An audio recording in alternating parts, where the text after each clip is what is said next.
नमस्कार, prime time में आपका स्वागत है। मैं हूं साक्षी सभरवाल। आज कश्मीर में जहां एक तरफ आतंकी हमला सुर्खियां बना, तो वहीं जम्मू में नगर निगम की जनरल हाउस बैठक हुई, जिस पर बिल्डिंग बायलॉज को लेकर चर्चा हुई। आपको बता दें कि इन सब खबरों से पहले एक ऐसी खबर जिसके बाद हर देशवासी गर्व का अनुभव कर रहा है। आज हमारे लिए यानी देश के लिए एक ऐसा दिन था, क्योंकि आज हमारे देश ने चंद्रयान 3 को लॉन्च किया। ये चंद्रयान 3 5 अगस्त को चंद्र की कक्षा में प्रवेश करेगा। इस मिशन में चंद्रयान का रोवर निकलेगा, जो चांद की सतह पर उतरेगा और लूनर साउथ पोल में इसकी पोजीशनिंग होगी।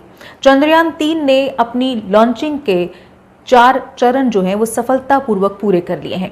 इसरो के मुताबिक चंद्रयान 3 पृथ्वी की निर्धारित कक्षा में पहुंच गया है, जहां से वो चांद की कक्षा की ओर प्रस्थान करेगा। इससे इसरो प्रमुख सोमनाथ ने कहा है कि चंद्रयान 3 ने चांद की अपनी यात्रा शुरू कर दी है। चंद्रयान 3 को शुभकामनाएं दें कि आने वाले दिनों में वो चांद पर पहुंचेगा।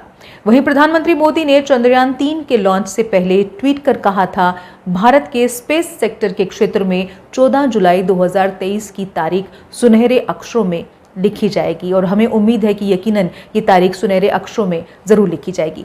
अब बात उपराज्यपाल के बयानों को लेकर, जो आज सुर्खियों में रहे। कश्मीर में स्कूलों का बंद रहना अब अतीत की बात हो गई है। उपराज्यपाल ने कहा कि अब बच्चों की पढ़ाई प्रभावित नहीं होती है। अब यहाँ साल भर पढ़ाई होती है, साल भर शांति है। जम्मू कश्मीर टेररिज्म के बजाय टूरिस्ट हॉटस्पॉट बन गया है। उपराज्यपाल ने कहा कि कुछ लोगों की स्वार्थ भरी राजनीति ने युवाओं को पत्थर थमा दिए थे, लेकिन अब युवाओं के हाथ में पत्थर नहीं किताबें हैं, और वो यहाँ साल भर पढ़ाई कर अपने भविष्य को संवार रहे हैं, क्योंकि अब जम्मू कश्मीर प्रधानमंत्री के नेतृत्व में लगातार विकास के पथ पर आगे बढ़ रहा है।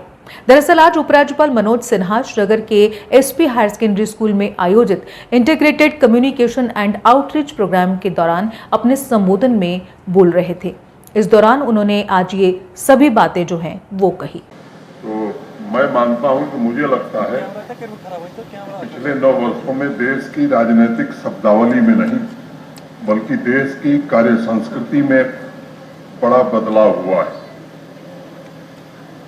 भारत के सम्माननीय प्रधानमंत्री नरेंद्र मोदी जी के नेतृत्व में 9 वर्षों में हुए बदलाव और आम नागरिकों को उनके अधिकारों से जागरूक कराने के लिए भी केंद्रीय संचार ब्यूरो ने जो पहल की है वो निश्चित रूप से स्वागत योग्य है। आज इंडियन पासपोर्ट को किस प्रकार की इज्जत मिल रही है, वो इस बात को महसूस कर रहे हैं। आज दुनिया की 5वीं बड़ी अर्थव्यवस्था, सबसे बड़ी इकोनॉमिक पावर 5वीं हम बन गए हैं। इसके कारण भी हमें देश में सम्मान मिलता है। कभी भारत की अर्थव्यवस्था को फ्रेजाइल 5 के नाम से जाना जाता था। आज टॉप 5 ग्लोबल इकोनॉमीज में हम हैं। अनेक विकसित देश आज दुनिया के बड़े मुद्दों, बड़ी चुनौतियों का सामना करने के लिए आज भारत के प्रधानमंत्री की ओर देखते हैं। जम्मू कश्मीर कभी आतंकवादियों का हॉटस्पॉट था, आज वो टूरिज्म और तरक्की के हॉटस्पॉट के रूप में जाना जाता है। एक तरफ घाटी में वार्षिक अमरनाथ यात्रा जारी है, पर्यटकों की संख्या में भारी बढ़ोतरी हुई है, लेकिन लगता है कि आतंकियों को ये सब घाटी में रास नहीं आ रहा। इसी के चलते अपनी बौखलाहट को लेकर दक्षिण कश्मीर के शोपियां जिले में एसओजी कैंप से 150 मीटर दूर गगरीन इलाके में कल रात आतंकियों ने हमला किया और 3 गैर कश्मीरी मजदूरों को गोली मारकर उन्हें घायल कर दिया। हालांकि तीनों का इलाज जारी है। इसके अलावा पूरी घाटी में अलर्ट जारी कर दिया गया है और सुरक्षा बल किसी भी स्थिति से निपटने के लिए पूरी तरह से तैयार हैं, पूरी तरह से अलर्ट हैं, और किसी भी ऐसी स्थिति को अब वो शायद नहीं होने देंगे। वहीं उपराज्यपाल प्रशासन की एक और बड़ी खबर जो है वो ये है, बीआर शर्मा को स्टेट इलेक्शन कमिश्नर नियुक्त किया गया है। बीआर शर्मा अप्रैल 2025 तक इस इलेक्शन कमिश्नर के पद पर बने रहेंगे। एक और बड़ी खबर आज की, किश्तवाड़ के कीरू प्रोजेक्ट साइट पर एक कैंपर वैन दुर्घटना का शिकार हुई।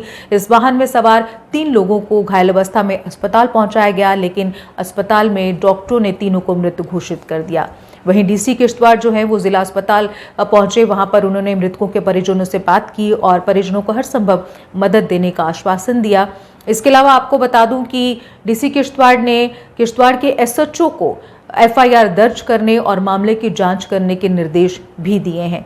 आपको बता दें कि इससे पहले भी जो पक्कलदूल पनबिजली परियोजना है वहां पर क्रूजर दुर्घटना हुई थी जिसमें 7 लोगों की जान चली गई थी और कुल मिलाकर माने तो 2 महीने की अवधि के दौरान निर्माणाधीन परियोजना में ये दूसरी घटना है। तो चलिए आप बढ़ते हैं प्राइम टाइम के मुख्य मुद्दे की तरफ। जैसा मैंने आपको पहले कहा था कि आज जनरल हाउस की मीटिंग हुई। जम्मू म्युनिसिपल कॉर्पोरेशन का स्पेशल जनरल हाउस आज यानी शुक्रवार को बिल्डिंग बायलॉज पर आयोजित था। स्पेशल जनरल हाउस में कॉरपोरेटर्स से सुझाव मांगे गए थे इसको लेकर और इसी को लेकर आज ये बैठक हुई थी। इस दौरान लोगों को पेश आ रही अन्य समस्याओं को भी कॉरपोरेटर्स द्वारा उजागर किया गया, जैसे पेंशन बंद किए जाने, एनओसी की शर्त को सरल करने, बिजली पानी सप्लाई जैसे बहुत सारे ऐसे मुद्दे थे जो कॉरपोरेटर्स द्वारा बार बार उठाए गए। डिप्टी मेयर जम्मू और अन्य ने बिल्डिंग बायलॉज को पेश किए जाने पर भी अपने विचार रखे कि बिल्डिंग बायलॉज को लेकर उनके क्या विचार हैं। आपको बता दें कि जम्मू नगर निगम अपने भवन निर्माण उपनियमों को लेकर आ रहा है, जिसके बाद मास्टर प्लान के बजाय निगम के जो नियम हैं उनके अनुरूप शहर में इमारत बनाने के लिए जो है वो नक्शा पास होगा। नक्शा प्रक्रिया का सरलीकरण होने से लोग आसानी से नक्शा जो है वो पास करवा पाएंगे। इन नए भवन निर्माण उपनियमों पर चर्चा करने के लिए आज नगर निगम की ओर से ये विशेष जनरल हाउस की बैठक बुलाई गई थी। जनरल हाउस में सर्वसम्मति से पारित होने के बाद सभी के सुझावों और आपत्तियों को दर्ज करने के बाद इन्हें उपराज्यपाल को भेजा जाएगा और मंजूरी मिलते ही इसकी अधिसूचना जो है वो जारी होगी और फिर ये शहर में लागू कर दिया जाएगा। इन उपनियमों के तहत निगम औद्योगिक क्षेत्र में रहने वालों को रिहायशी और व्यावसायिक निर्माण की अनुमति मिलेगी। आपको बता दूं कि जैसे डिग्याना, गंग्याल समेत ऐसे विभिन्न क्षेत्र इसके अधीन आएंगे जहां पहले लोगों को निर्माण की अनुमति नहीं मिल पाती थी।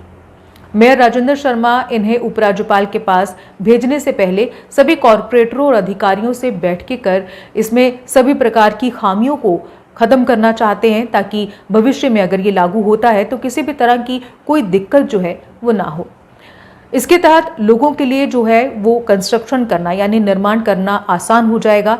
अब ये इसमें किस तरह की बातें हैं उसको मैं आपको थोड़ा सा समझा दूं कि अगर 12 मरले के प्लॉट है तो सामने की ओर 20%, पीछे 10% और दोनों तरफ 5-5% जगह जो है वो आपको छोड़नी होगी। प्लॉट के साइज के हिसाब से ये कम ज़्यादा होता चला जाएगा। पहले कॉलोनी के लिए 9 मीटर सड़क अनिवार्य थी, लेकिन अब नए उपनियमों के हिसाब से इसे घटाकर 7.5 मीटर किया जा रहा है। इसके अलावा बेसमेंट पार्किंग के लिए भी अनुमति मिलेगी। सिनेमा घर 8 कनाल के बजाय यानी पहले जहां 8 कनाल जगह होती थी वहां 5 कनाल में बन सकेंगे। इसके अलावा इन उपनियमों के तहत पुराने शहर में जहां पहले ही मकान बन चुके हैं इन्हें जस के तस बिल्डिंग परमिशन जो है वो मिल जाएगी। अगर व्यक्ति मकान तोड़कर नया बनाता है तो उसे नए नियमों के हिसाब से निर्धारित प्रतिशत जमीन छोड़नी पड़ेगी, यानी जिस तरह की तय की गई है। इसमें छोटे निर्माण के लिए 80% तक कवरिंग क्षेत्र का प्रावधान है, मध्यम निर्माण के लिए 70 तक कवरिंग क्षेत्र और बड़े निर्माण के लिए 60% तक कवरिंग क्षेत्र का प्रावधान रखा गया है। इसके साथ साथ में आज के जो हाउस का मकसद है वो है बिल्डिंग बायलॉज।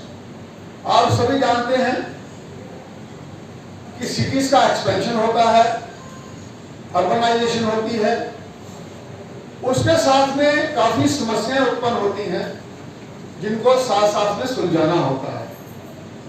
लेकिन एक बात हमें यह ध्यान में जरूर रखनी है कि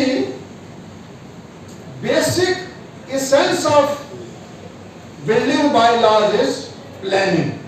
हमारा सिटी कैसे प्लान रहे वो हमारा एक आइडियलिस्टिक गोल होना चाहिए। यह भी बात सही है कि अनप्लान तरीके से भी सिटीज बढ़ती हैं, उसको कैसे अकोमोडेट करें, लेकिन अकोमोडेशन के साथ साथ हमारी प्लानिंग भी खराब ना हो, अदरवाइज सारी सिटी अनप्लान हो जाएगी और जो हमारा उद्देश्य है वो हासिल नहीं हो पाएगा। इसलिए जहां सिटी अनप्लान रहती है उसको कोड एरिया डिक्लेयर कर देते हैं, उसके लिए नियम अलग बनते हैं, और जहां प्लान्ड सिटी डेवलप होती है उसके लिए अलग बनते हैं, और जहां अभी सिटी डेवलप करनी होती है टू बी डेवलप उसके लिए नियम अलग बनते हैं। आप सभी माननीय पार्षदों के सुझाव और आपका एक्सपीरियंस, इसका हमें लाभ मिलेगा और इस सदन को भी इसका लाभ मिलेगा। मुझे इसमें पूरा विश्वास है और इसी चर्चा के साथ हम आगे बढ़ेंगे। अब मैं निवेदन करूंगा डिप्टी मेयर साहब से कि वो पेंशन के इशू पे अपना विचार रखें। इसमें कोई शक नहीं कि महत्वपूर्ण विषय पे हो रही है बिल्डिंग बायलॉज। इसमें हर कारपोरेटर, हर शहर का आदमी इसके साथ लिंक है। अगर ये अच्छे तरीके से सारी चीजें होती हैं और टाइम बाउंड में लोगों को हम टाइम बाउंड में हम लोगों को रिलीफ दे पाते हैं, तो मुझे लगता है ये बहुत बड़ी बात है। अब कुल मिलाकर देखना ये होगा कि अगर ये लागू होता है तो इसके क्या फ़ायदे होते हैं, क्या नुकसान होते हैं, लोगों को ये कितना रास आता है और लोगों के लिए कितना आसान बन पाता है। फिलहाल आज की प्राइम टाइम में बस इतना ही, लेकिन आप ताज़ा अपडेट्स के लिए जुड़े रहिए जेके अपडेट के साथ और मुझे दीजिए इजाज़त। नमस्कार।